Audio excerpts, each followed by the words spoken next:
Nakahandang magkasanaman ng investigasyon ang Justice Department higit sa naging war on drugs at mga umunoy extrajudicial killings sa ilalim ng administrasyon ni dating Pangulong Rodrigo Duterte.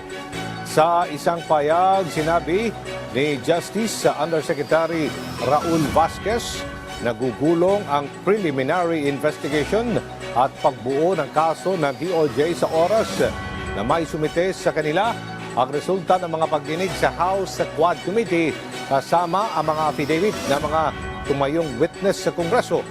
Maaari din namanong gumulong ang kanilang investigation kapag may nagsumite sa kanila ng formal na reklamo.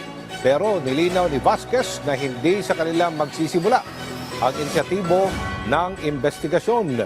Sinabi naman ito ng DOJ nang tanungin kung magsasagawa ba ang kagawaran ng moto proprio o kusang investigation hinggil sa kaso ng pagpatay sa tatlong Chinese drug lords sa Dapicol kay dating PCSO Board Secretary Wesley Barayuga at dating Tanawan Batangas Mayor Antonio Halili.